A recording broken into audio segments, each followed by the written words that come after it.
আসসালামাইকুম। এই যে আমাদের চুলাগুলো দেখতে পাচ্ছেন, এটা আজকে দেখা দিব আপনাদেরকে যে এই চুলাগুলা কিভাবে চালাতে হয় এবং এটার খুঁটিনাটি সব কিছু আমরা দেখা দিব। দেখেন, সর্বপ্রথম এই যে এই চেম্বারটা আমাদের আলাদা, মানে আপনি অন্য কোনো জায়গাও বসাতে পারবেন। এখান দিয়ে যে পটটা দেখতেছেন, এখান দিয়ে আপনি পাইপ দিয়ে আপনি ইচ্ছা করলে অন্য কোনো জায়গায় বসেও এটা ব্যবহার করতে পারবেন। আর চাইলে যে এখানে সুন্দরভাবে সিস্টেম করা আছে, হ্যাঁ, আপনি এই যে এইভাবে সুন্দর করে এভাবে এটা ব্যবহার করতে পারবেন।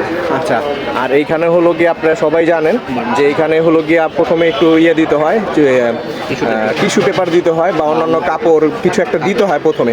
তারপর আগুন ধরার পরে যখন নাকি আগুন ধরে যাবে, এখান থেকে মোবিলটা ছেড়ে দিবেন আর এখানে ব্লোয়ার ফ্যানটা দিয়ে দিবেন, ব্যাস চুলা আগুন ধরে গেল। এখানে পুরাতন বাতিল পোড়া মোবিল দিবেন, পুরাতন বাতিল পোড়া মোবিল, যেসব মোবিল আমরা ফেলে দিই ওই সব মোবিল দিয়ে এই চুলা চলে। ঠিক আছে, এই যে এরকম একটা ফ্যান থাকবে, এটার সাথেই দিয়ে দিব আমরা। এই ফ্যানটায় যে এইখানে আপনি এইভাবে সেটিং হয়, ঠিক আছে। আর এটার সাথে কিন্তু একটা কন্ট্রোলারও আছে, কন্ট্রোলারটা দিয়ে আপনি কমাতে বাড়াতে পারবেন, মানে আপনি স্পিডটা এই যে কমাবেন বাড়াবেন, ঠিক আছে, স্পিড কমাবেন বাড়াবেন এই কন্ট্রোলার এটার সাথে।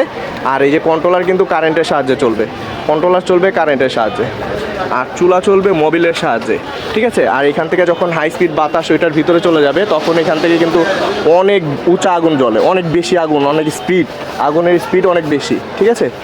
আর এটার সাইজটা আপনারা দেখতে পারতেছেন, ইঞ্চি টেপ যদি আমরা দেখাই, এখান থেকে মাপ দাও, আচ্ছা প্রায় 18 ইঞ্চির মতো আর কি, 18 ইঞ্চির মতো। আর এইভাবে কত 12 ইঞ্চির বা 13-14 ইঞ্চির মতো, ঠিক আছে, হ্যাঁ 12 ইঞ্চি, ঠিক আছে। আর এইভাবে 18 ইঞ্চি। আর হাইটটা কতটুকু? হাইটটা আপনার টাঙ্কিতেও এখানে মাপ দাও, এখানে হ্যাঁ, এখানে হলো গিয়ে 9 ইঞ্চি হাইট, ঠিক আছে। আর টাঙ্কি সহ আপনার 11 ইঞ্চির মতো হবে হাইট।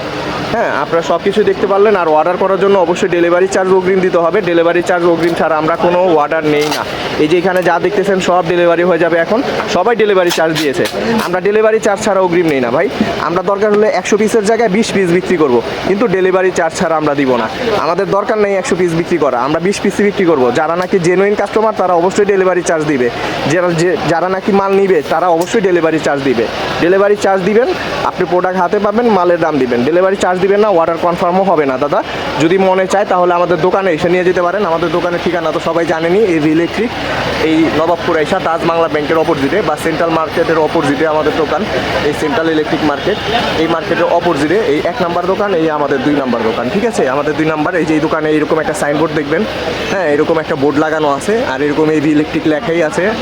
আমাদের দোকানে এসে পড়বেন, তবে দোকানে আসলেও এইগুলো দেখতে পারবেন না, কারণ আছে, কারণ হলো গিয়ে আমাদের দোকান ছোট তো, যার কারণে আমরা এগুলো স্টকে রাখি না।